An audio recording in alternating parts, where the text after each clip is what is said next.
Itu yang telah kita susun selama beberapa tahun terakhir. Rapor pendidikan yang kita bicarakan saat ini adalah rapor pendidikan yang menunjukkan hasil kerja Bapak Ibu semua yang ada di satuan pendidikan ini. Ini bukan rapornya siapa-siapa, tapi rapornya kita semua. Rapornya siswa yang menunjukkan hasil belajarnya, rapornya guru yang menunjukkan kinerjanya seperti apa, rapornya kepala sekolah, semua ada di dalam rapor pendidikan. Itulah hasil kita bersama. Jadi apapun nanti yang ditampilkan pada rapor pendidikan, itulah hasil kerja keras Bapak Ibu selama ini. Dan kita akan lihat sebentar di mana letak kelemahan dan di mana letak kekuatan yang harus dipertahankan. Sebagai sekolah penggerak, gitu. Jadi sifatnya konsultatif, sesuai dengan kebutuhan. Kita lemahnya di sini, apa yang harus kita lakukan untuk menyikapi? Kemudian, apalagi yang ketiga? Selain pendampingan, penguatan SDM, pendampingan, jadi nanti sekolah penggerak itu suatu saat setelah selesai intervensinya 3 tahun akan ditanya.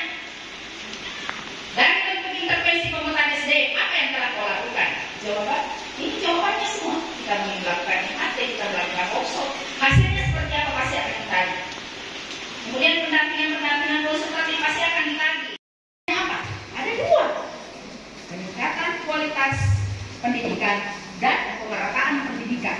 Itu intinya. Bagi seluruh rakyat Indonesia ada 2 ini. Kemudian yang kedua, memahami konsep perencanaan berbasis data sebagai bagian dari Merdeka Belajar. Itu tadi. Ingat saja bahwa ketika berbicara tentang PBD, perencanaan berbasis data itu disingkat PBD. Apa intinya? Intinya adalah rapor pendidikan. Rapor kita semua di SMP 1. Kemudian berikutnya bab 2. Saya pikir tidak ada masalah. Kita akan belajar tentang platformnya. Karena platform rapor pendidikan itu nanti akan kita bedah, kita unduh Excelnya supaya kita bisa tahu seperti apa hasil kita selama ini. Kemudian perencanaan berbasis data di satuan pendidikan, apa implikasinya? Semua perencanaan kerja yang dilakukan di SMP Negeri 1 Mojokerto harus merujuk pada hasil rapor pendidikannya. Kenapa karakter digenjot? Karena ternyata karakter kita terbaca masih rendah. Kenapa literasi digenjot? Karena ternyata literasi kita masih dibaca rendah. Kenapa kita harus kuatkan numerasi? Karena ternyata kemampuan numerasi siswa kita masih rendah. Nanti kita akan lihat realnya seperti apa di rapor pendidikan. Next. Misalnya kayak matematika ya, disuruh menghafal kali-kali apa, anak-anak itu dia menghafal. Sekarang disuruh menghafal, tidak, karena ada HP-nya yang dilihat langsung. Misalnya ada mau dikerjakan dia lihat di HP semua. Seperti lagi ya sekarang, tetapi beda dengan yang dulu. Ya, sekarang tidak lagi mau menghafal, hanya melihat HP. Jadi saya tidak tahu bagaimana itu. Ya. Oke, ada sana. Yang bisa kita maknai adalah ketika sekarang dunia menuntut bahwa anak-anak tidak bisa lagi menghafal kali-kali karena ada aplikasi di HP yang bisa digunakan untuk itu. Apa yang harus diubah di gurunya? Jangan bertahan mengharuskan dia menghafal kali-kali, tapi gurunya harus menjadi guru yang literat digital, yang bisa menjadi memiliki wibawa melalui kepenguasaannya terhadap digital yang melebihi siswanya. Itu jawabannya. Buatlah dia berkali-kali melalui aplikasi atau game yang ada. Kuasai itu, sehingga dia tertarik untuk mengenal kali-kali itu. Itu jawabannya. Jadi bukan bertahan dengan cara seperti itu. Terkecuali misalnya ketika kita belajar tentang agama itu sesuatu yang terkait dengan keyakinan. Itu kan? Iya. Kalau ada 2 mandi wajib, kalian Pak keluar. Iya. Sekarang bagaimana caranya anak-anak itu? Ya, diberikan pemahaman bahwa dulu kami susahnya mau hafal doa mandi wajib, harus dicari di mana bukunya itu, pergi menghadap ke ulama bagaimana bacaannya itu. Nah, sekarang tentu tidak ada alasan untuk kamu tidak lebih bisa, karena hanya dengan klik HP kamu bisa temukan. Silahkan kuasai itu. Jadi memang saya katakan susah, tapi pendampingannya yang harus diperkuat Bapak Ibu. Pendampingannya artinya pergeseran paradigma harus diikuti dan dibarengi dengan pergeseran kompetensi. Tidak bisa ditawar. Seperti itu. Itu jawabannya, mutlak itu jawabannya. Mutlak itu jawabannya. Nah pertanyaannya sekarang, kenapa diberi IHT, kenapa diberi workshop? Tentu kita berharap apa yang menjadi loss di diri kita, loss personal yang kita alami ulangi Bapak Ibu, kita semua sedang berangkat. Berapa persen dari keseluruhan siswa kita terus diangkat menjadi bahwa hanya pemesanan dari 300 siswa yang hanya hanya misalnya 40, itulah yang dijadikan sebagai tolak ukur bahwa kita ini rendah di bagian numerasi. Tapi memang saya akui memang rendah buat kita. Tapi apakah ini dihitungan yang bisa dipakai itu sebagai tolak ukur? Oh, SMP 1 rendah dengan hanya yang dijadikan sampel hanya sebagai sekian siswa, itu 10% dan itu pun siswanya diambil secara acak. Tapi memang saya kalau membuktikan kelas 9 itu saya kemampuan hanya bisa lihat di sini kemampuan konsepnya. Penggunaannya itu pada saat soal cerita itu lemah sekali anak-anak di bagian situ. Nah pada saat saya periksa ANBK-nya ternyata yang muncul di situ betul-betul ini namanya literasi numerasi. Jadi harus dipadukan antara literasinya dan numerasinya supaya pemahaman anak-anak itu tentang konsep itu bisa klop. Saya kira begitu. Iya. Kaitannya dengan ANBK ini sampel atau perwakilan dari semua siswa yang ada di ya 10% ya. Kira-kira apa yang mendasarkan kemudian orientasi seperti apa sebenarnya? Oke, pendidikan hanya digambarkan melalui penarikan sampel yang mencerminkan hanya misalnya kalau tidak mungkin sepertiga kita ya 100 dari 300 anak. Itu ternyata Bapak Ibu sudah diperhitungkan proporsional penarikan sampelnya. Jadi memang sistemnya acak, tetapi yang diambil di sana sudah diperhitungkan. Sekian anak yang menggambarkan secara rata-rata kualitas ekonomi orang tua peserta didik. Sudah diperhitungkan semua itu. Di sana sudah tahu siapa yang mau diambil sebagai sampel sampai muncul di Dapodik. Jadi bahasanya ke sini acak, tapi di sana itu sudah diperhitungkan. Kalau anak ini saya ambil dengan anak ini, secara rata-rata inilah yang menggambarkan kondisi anak, kondisi ekonomi orang tua anak-anak yang bersekolah di SMP 1 dengan dukungan fasilitas belajar. Tentu gambaran rata-ratanya seperti itu. Jadi bukan sebenarnya hanya kegagalan kita semata, tapi bisa jadi hasil itu juga disebabkan karena siswa kita ekonomi menengah ke bawah yang fasilitas belajarnya di rumah lemah sehingga hasilnya seperti itu. Jadi hasil kompleks sebenarnya. Persoalan yang mau dijawab adalah bagaimana sekolah memberikan treatment yang tepat terhadap anak yang menengah ke bawah ekonominya di sekolah sehingga bisa terdongkrak. Seperti itu hakikatnya. Jadi sudah seperti itu perhitungan penarikan sampelnya.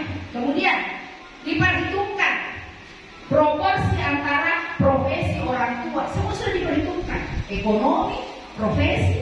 Makanya sampel itu yang diambil. Jadi sudah sebenarnya sangat diperhitungkan dengan cermat dan matang yang berdasarkan data BPS, Dapodik dan hasil belajarnya secara keseluruhan ini. Yang kemudian muncul dalam pemikiran saya selama ini. Kenapa saya salah kaprah? Karena ternyata ANBK itu bukanlah perjalanan dari proses pembelajaran yang kita lakukan. ANBK itu adalah ciri khasnya berbeda dari pelajaran yang kita lakukan selama ini. Berbeda dengan ujian nasional yang selama ini kita lakukan. Ujian nasional ketika kita laksanakan itu adalah ciri khas dari pelajaran yang kita lakukan selama ini. Ternyata ANBK kan tidak seperti itu. ANBK ciri khasnya beda. Pelajaran yang kita lakukan hari ini adalah ciri khasnya juga berbeda. Sehingga konektivitas antara ANBK dan pelajaran selama ini yang kita lakukan itu tidak saling melengkapi seperti itu, tidak saling mendukung. Entah ini salah kaprah saya atau memang seperti itu situasinya. Yang pasti itulah pembacaan saya melihat implementasi ANBK dan proses belajar mengajar yang kita lakukan selama ini yang konektivitas ciri khasnya itu tidak saling bertemu seperti itu di sebuah ruangan. Itu yang pertama. Kemudian yang kedua, saya selalu merasa gagal. Sebagai seorang guru, saya itu selalu merasa gagal ketika ekspektasi saya itu berbeda dengan ekspektasi negara. Pasti saya yang salah, bukan negara yang salah. Nah, selama ini saya berpikiran ketika sekolah penggerak itu hadir, maka program sekolah penggerak itu sebenarnya adalah proses bagaimana negara itu memahami apa yang terjadi di sekolah kita semua. Contoh misalnya hadir. ada 12 mata pelajaran yang kita suguhkan untuk anak-anak kita. Ketika kita mengamini keinginan dari Ki Hajar Dewantoro yang menginginkan hanya ada 4 mata pelajaran untuk anak-anak kita. Coba bayangkan bagaimana momennya anak-anak kita ketika misalnya saya memberi PR, Ibu Heriani memberi PR, Bu Sukma memberi PR, maka kehancuran anatomi pemikiran anak-anak itu akan terjadi. Apakah negara tahu? Saya yakin negara tahu tetapi tidak mengetahui. Karena negara punya program yang mengharuskan sekolah penggerak ini berjalan dengan identitas kenegaraannya. Coba bayangkan Bapak Ibu, kalau kita mau bandingkan pendidikan kita dengan pendidikan dunia Anglo-Saxon misalnya di Australia sana, karena Australia itu menganut paham Anglo-Saxon dalam pendidikannya, bagaimana anak-anak itu dibina di ruang kecil dengan potensi yang besar. Makanya pernah Pak Haji bercerita di sana ada 2 guru di dalam satu kelas yang kecil. Kita kelasnya besar, gurunya 1.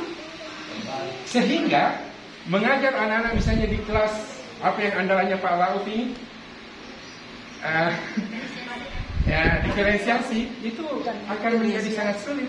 Coba bayangkan kalau kita diferensiasi siswa dalam 3 kelompok, 1 guru yang cover, maka yang pertama akan terjadi adalah kehancuran metode pembelajaran yang dirancang dari awal. Karena pasti tidak akan terjadi. Nah, apakah negara mengerti itu? Pasti mengerti, tetapi tidak akan mencoba untuk mengerti situasi dan kondisi kita. Konsep sekolah penggerak adalah konsep yang sangat luar biasa, tetapi tidak akan berjalan dengan situasi sekolah Indonesia kita. Karena kenapa? Situasi sekolah Indonesia kita dari Sabang sampai Merauke itu tidak sama secara fasilitas. Bagaimana ketika kita bandingkan antara sekolah di Labai sana dengan SMP 1, maka di bawah pasti tidak akan sama. Bagaimana kita bandingkan SMP Negeri 1 Mario dengan SMP Negeri 1 Watan Sopeng, pasti berbeda. Bagaimana kita bandingkan SMP Negeri 1 Watan Sopeng dengan SMP Negeri 1 Makassar, pasti akan berbeda. Nah, disinilah kemudian teman-teman sekalian, sekali lagi, ini saya harapkan dari teman-teman bekerja ikhlas saja. Perkara hasil nanti kita lihat. Karena kenapa? Selama ini SMP Negeri 1 juga menelurkan orang-orang hebat, termasuk yang bicara di depan. Salah satu orang hebat yang lahir dari rahim SMP Negeri 1 Mario. Jangan berkecil hati Bapak Ibu. Selama ada hasil yang kita dapatkan, itulah potensi yang kita miliki. Jangan jadikan itu sebagai beban, bekerja ikhlas saja. Semoga ke depan SMP Negeri 1 Mario menghasilkan Ibu Haji Awaliyah yang lain. Yang lebih hebat. Terima kasih. Assalamualaikum warahmatullahi wabarakatuh. Kita bisa dijawab kalau dilakukan sebagai guru agama untuk membiasakan anak-anak itu berinteraksi dengan generasi seperti itu. Oke. Assalamualaikum warahmatullahi wabarakatuh. Iya, luar biasa tepuk tangan untuk Ibu Heriani. Dengan adanya pertanyaan, ini sudah mengindikasikan bahwa beliau punya niat baik untuk memberikan kontribusi apa yang bisa dilakukan supaya literasi dan literasi meningkat. Kalau literasinya mungkin Bu Heriani gampang, kalau kita agama mencermati makna demi makna ayat demi ayat, itu sudah mengantarkan kita pada literasi yang sesungguhnya.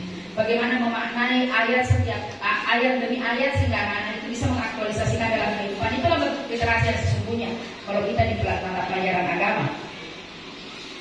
Misalnya, apa arti ihdinas siratal mustaqim? Apa yang kau bisa maknai dari berilah kami petunjuk di jalan yang lurus ya? Ya, tunjukilah kami jalan yang lurus. Ya, sedikit. Apa yang bisa kita maknai dari situ? Nah, anak-anak harus tahu itu pemaknaannya sangat luas. Kalau dia hanya sedang membaca, tunjukilah kami jalan yang lurus. Jalan yang lurus itu kan anak-anak mungkin kalau memaknai secara malam tubuh, lalu malam tubuh.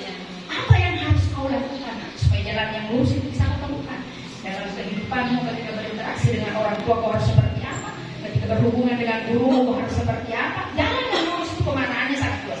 Ketika anak-anak bisa memaknai secara luas ihdinas siratal mustaqim itu, insya Allah literasinya pasti jalan. Itu yang dimaksud tadi, anak-anak tidak bisa memaknai secara eksplisit teks yang dia baca. Jadi kalau dia tidak hanya sekedar mengartikan jalan yang lurus sebagai jalan yang tidak beko, tak bisa memakai bahwa jalan yang lurus cakupannya seperti ini, cakupannya seperti ini, berarti dia sudah berbicara. Numerat, di mana bentuk dukungannya terhadap numerat? Di dalam agama Islam kita mengenal istilah pahala. Ketika anak-anak bisa mengkalkulasi bahwa kalau saya banyak berbuat amal maka saya akan mendapatkan pahala, itu bentuk dukungan agama terhadap numerasi. Memang tidak bersentuhan langsung, tetapi banyak hal yang secara eksplisit itu bisa kita sampaikan di mata pelajaran kita dengan tentu saja pembinaan yang konsisten. Tidak bisa kalau hanya sekedar disampaikan satu kali terus kita berhenti sampai di situ, Bapak Ibu.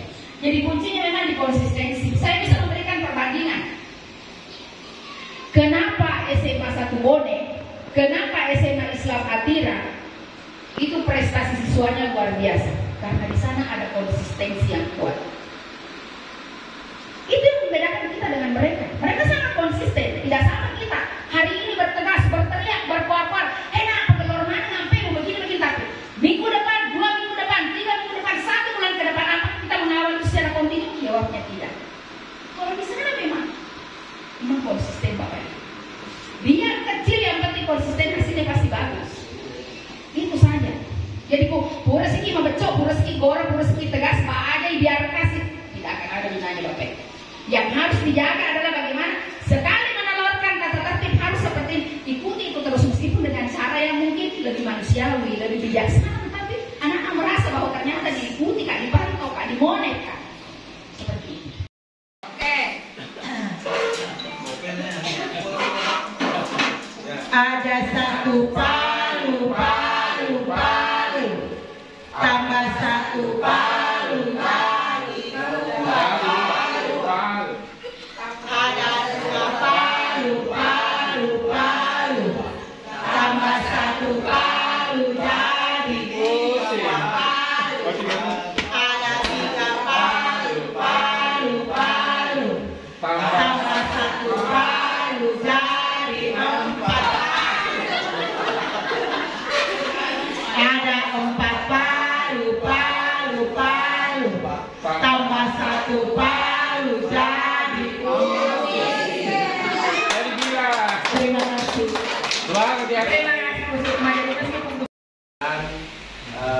Literasi dan numerasi. Maksud saya mana yang masuk kategori literasi dan mana yang masuk kategori numerasi untuk kita pahami bersama. Oke, luar biasa. Lalu untuk kepala sekolah. Kepalanya pertanyaan saya. Ini sebenarnya tidak kegiatan kita. Jadi ini tugasnya Bapak Ibu. Mau dibawa kemana siswa tak? Buat dia mampu bernalar kritis, buat dia menjadi siswa yang kreatif, buat dia menjadi siswa yang mandiri, buat dia menjadi siswa yang beriman dan bertakwa, buat dia menjadi siswa yang berakhlak mulia, dan buat dia siswa yang selalu mau bergotong royong dan berkebinekaan global. Jadi itu saja kuncinya. Mau dibawa kemana semua peserta didik, tak mau dibawa ke sini sampai dia memiliki akhlak ini. Itu. Kenapa Bapak Ibu berproyek di sekolah penggerak? Karena ini yang mau diwujudkan. Jangan salah paham. Proyek itu adalah bagian co-kurikuler, hanya menjadi penguatan daripada intrakurikuler. Tidak berhubungan langsung dengan intrakurikuler yang Bapak Ibu kelola. Yang mau dibangun di proyek adalah bagaimana mengokohkan karakter profil pelajar Pancasila. Itu tujuannya kita berproyek. Jadi kalau ditanya, kenapa kita berproyek? Supaya siswa kita bisa terbangun nalar kritisnya, supaya siswa kita bisa terbangun kreativitasnya, dan seterusnya sampai pada berkebinekaan global. Itu tujuannya proyek. Jadi kalau misalnya disuruh bikin depa pitung rupa, terus mamanya yang bikin di rumah, tidak sampai pada hakikat proyek ini.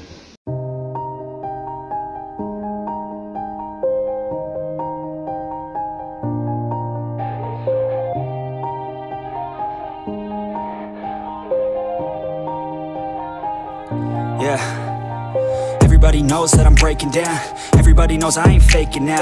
Everybody knows my heart's faking now. Yeah, she hates me now, I made mistakes, but now I don't ever wanna be alone. I don't really ever feel at home, on my own, in the zone. That's the only way I know, feeling low, about to blow back up. Here I never let the doubt creep in. Gotta pop a couple more aspirin. I don't think I'll ever let you in. Easier to break it off best friends. I don't really understand myself, I don't really understand, need help. I don't wanna be left on the shelf, couldn't even hear me if I yelled. It's so cold